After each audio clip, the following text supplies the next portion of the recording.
నమస్తే, నేను ప్రశాంత్.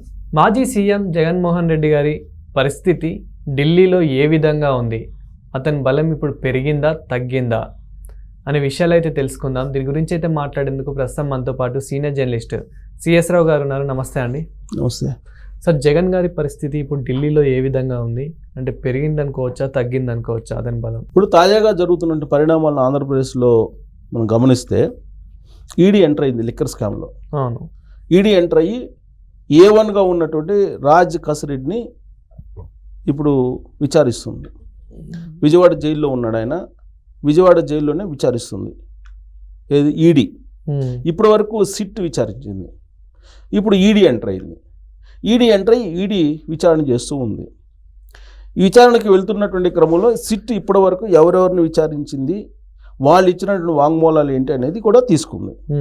ఈ లిక్కర్ స్కామ్లో ప్రధానంగా రాజ్ కసిరెడ్డి, ధనుంజయ రెడ్డి, కృష్ణమోహన్ రెడ్డి, బాలాజీ గోవిందప్ప, సజ్జల శ్రీధర్ రెడ్డి వీళ్ళు ఉన్నారు. అలాగే వాసుదేవ్ రెడ్డి కూడా బ్యావరేజ్ కార్పొరేషన్ ఎండీగా పనిచేశారు. ఆయన్ని కూడా విచారించి ఆయన వాంగ్మూలం ఉంది. సో ఫస్ట్ నుంచి ఇప్పటి వరకు ఎవరెవరిని విచారించారు, వాళ్ళు ఏం చెప్పారు అనేది మొత్తం ఈడీ తీసుకుంది సిట్ పోలీసుల దగ్గర. దీన్ని బేస్ చేసుకొని రాజ్ కసిరెడ్డిని విచారిస్తూ ఉంది ఈడీ. అంటే ఈడీ ఎంటర్ అయింది. ఈడీ ఎంటర్ అయిందంటే ఢిల్లీ సపోర్టు జగన్మోహన్ రెడ్డి గారికి ఉందా లేదా అనే దాని మీద ఒక ఒపీనియన్కి రావచ్చు. యాక్చువల్గా అంతిమ లబ్ధిదారు ఎవరు ఈ డబ్బులకి? ఇప్పుడు మనీ ఫెడ్లర్స్ని పెట్టుకున్నాడు రాజ్ కసిరెడ్డి. ఈ మనీ ఫెడ్లర్స్ ఎవరికి ఈ డబ్బు ఇచ్చారు, ఆ డబ్బుని ఎక్కడ దాచారు, దాన్ని ఎక్కడికి పంపించారు, ఏ రూపంలో పంపించారు, ఇవన్నీ కూడా రాజ్ కసిరెడ్డి నోరు విప్పితే బయటపడతాయి. సో ఈడీకి ఇప్పుడు ఈడీ సీరియస్గా విచారిస్తుంది. యాజ్ ఆఫ్ నౌ ఈరోజు ఉన్నటువంటి పరిస్థితి ప్రకారం ఈడీ వేస్తున్నటువంటి అడుగులను బట్టి చూస్తే ఢిల్లీలో జగన్మోహన్ రెడ్డి గారికి ఉన్నటువంటి లాబింగ్ అనేది కొంత పలచబడిందని చెప్పుకోవచ్చు. ఏ రోజుకి ఆ రోజు మారిపోతాయి సిచ్యువేషన్స్. మరి ఇది కంటి తుడుపు చర్య ఈడీ విచారణకు దిగటము, లేదంటే సీరియస్గా అది చేస్తుందా అనేది రాబోయే రోజుల్లో మనకు తెలుస్తుంది. ఇప్పుడు తెలీదు, తొలి రోజే ఇవాళ డే 1 విచారణ. ఈ డే 1లో జరిగినటువంటి వాళ్ళు చేసేటువంటి విచారణ, వాళ్ళు రాబట్టేటువంటి సమాచారం, వాళ్ళు చేసేటువంటి యాక్షను, దీన్ని బట్టి మనం ఢిల్లీలో జగన్మోహన్ రెడ్డి గారికి ఎంత ఉంది అనేది మనం అంచనా వేయచ్చు. ప్రస్తుతం డే 1 కాబట్టి మొత్తానికైతే ఎంటర్ అయింది.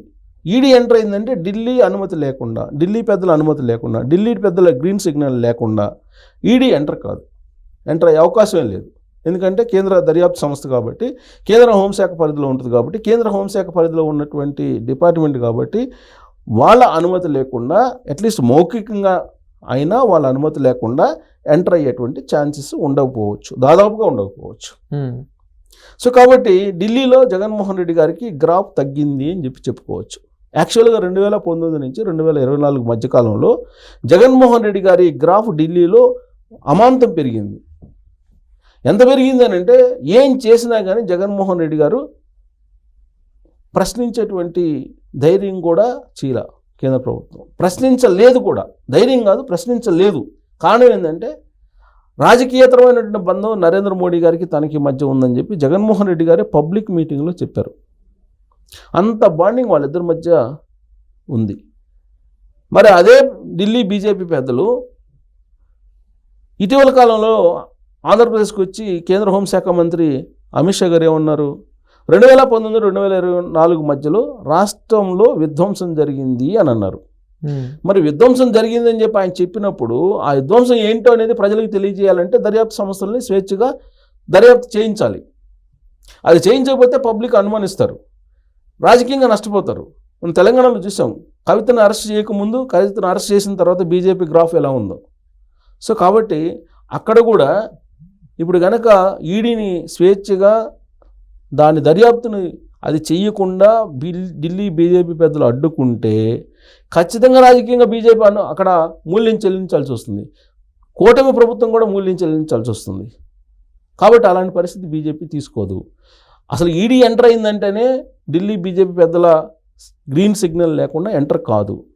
అంటే దాని అర్థం ఏంటి? జగన్మోహన్ రెడ్డి గారికి ఢిల్లీలో డోర్స్ క్లోజ్ అయిపోయాయి. ఈ మధ్యకాలంలో ఓడిపోయిన తర్వాత ఢిల్లీకి ఆయన వెళ్ళలేదు, ఢిల్లీ వైపు చూడలేదు. దానికి కారణం ఏంటంటే 2024 ఎన్నికలకు ముందు కూటమిగా ఏర్పడటానికి చర్చలకు పిలిచారు జగన్మోహన్ రెడ్డి గారిని. ఆయన నో అన్నారు.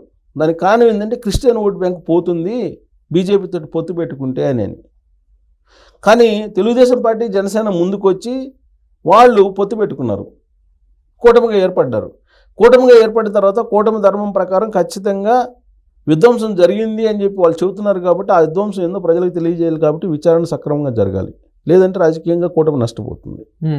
పైగా జగన్మోహన్ రెడ్డి గారు ఎప్పుడైతే కూటమికి నేను నో అని చెప్పారో ఎన్నికలకు ముందే, ఆ రోజే ఆయన డోర్స్ క్లోజ్ అయిపోయాయి. విజయసాయి రెడ్డి గారు ఉన్నంత వరకు ఢిల్లీలో సీఎం ఆఫీసులో డోర్స్ బార్లాగా తెలిసిండేవి జగన్మోహన్ రెడ్డి గారికి. అలాగే పార్లమెంట్లో కానీ లేదంటే కేంద్ర మంత్రుల దగ్గర కానీ లైజనింగ్ చేసి ఆయన్ని ఎప్పుడు పంపించేవాళ్ళు ఎక్కడ ఆగకుండా. కానీ ఇవాళ పరిస్థితి మారిపోయింది. విజయసాయి రెడ్డి గారు బయటకు వచ్చారు. విజయసాయి రెడ్డి గారు ఉన్న అప్పుడు ఢిల్లీలో చక్రం తిప్పారు జగన్మోహన్ రెడ్డి గారు. విజయసాయి రెడ్డి గారు బయటకు వచ్చి నాకు చాలా అవమానాలు జరిగినాయి, జగన్మోహన్ రెడ్డి గారు చుట్టూ ఉండేటువంటి కోటరీ నాకు అన్యాయం చేసింది, అవమానపరిచింది, నేను తట్టుకోలేకపోతున్నాను, ఇప్పటివరకు నేను ప్రేమించాను జగన్మోహన్ రెడ్డి గారిని, ఇక్కడి నుంచి నేను దేవుడినే ప్రేమిస్తాను, జగన్మోహన్ రెడ్డిని కాదని చెప్పి ఆయన చెబుతున్నాడు. సో కాబట్టి ఇప్పుడు జగన్మోహన్ రెడ్డి గారికి అక్కడ లైజనింగ్ చేస్తే ఇప్పుడు అసలు ఆయనకే నష్టం రాజకీయంగా. ఎందుకంటే ఆయన బీజేపీలోకి వెళ్ళాలనుకుంటున్నారు. బీజేపీలోకి వెళ్ళాలంటే ముందు చంద్రబాబు నాయుడు గారి అంగీకారం కావాలి. చంద్రబాబు నాయుడు గారి అంగీకారం కావాలంటే ముందు విజయసాయి రెడ్డి గారు జగన్మోహన్ రెడ్డి గారిని జైల్లో పెట్టించాలి. ఆయన పెట్టించేది ఏంది అనుకోవచ్చు. ఆయన దగ్గర మొత్తం ఆధారాలు ఉన్నాయి. ఆయన ఇది లేకుండా ఏది జరగల. ఆయన ఆడిటరు, ఆయన శిష్యుడు గోవిందప్ప ఆడిటరు, ఆయన భారతీయ సిమెంట్స్లో శాశ్వత డైరెక్టరు బాలాజీ గోవిందప్ప, ఆయన ఆడిటరు. వీళ్ళిద్దరు ఆడిటర్లు. వీళ్ళకి తెలియకుండా ఏ సూట్ కేసు కంపెనీ నుంచి ఎక్కడికి అమౌంట్ వెళ్ళిందో తెలియదు, ఆయనకే తెలుసు. సో కాబట్టి గోవిందప్ప నోరు విప్పితే అప్పుడు మొత్తం బయటకు వస్తుంది అంతిమ లబ్ధిదారు ఎవరు అనేది. అప్పుడు తాడేపల్లి తలుపు తట్టే అవకాశం ఉంది ఈడీ. అది కనుక జరిగితే నీకు శాశ్వతంగా ఢిల్లీలో జగన్మోహన్ రెడ్డి గారి గ్రాఫ్ వెళ్ళిపోయింది, ఇక జగన్మోహన్ రెడ్డి గారికి ఢిల్లీలో ఎంట్రీ లేదు అని చెప్పి భావించడానికి అవకాశం ఉంది.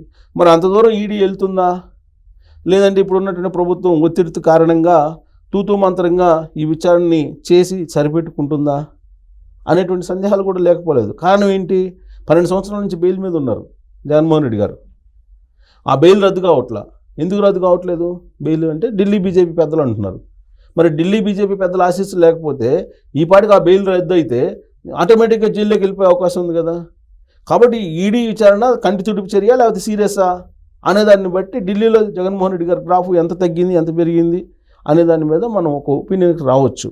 దానికి మరికొంత సమయం పట్టేటువంటి అవకాశం ఉంది. ఈరోజు ఎంటర్ అయింది కాబట్టి ఈడీ రాబోయే రోజుల్లో దాని యాక్షన్ను బట్టి మనం జగన్మోహన్ రెడ్డి గారి గ్రాఫ్ నిర్ధారించవచ్చు ఢిల్లీలో. Thank you sir. Thank you.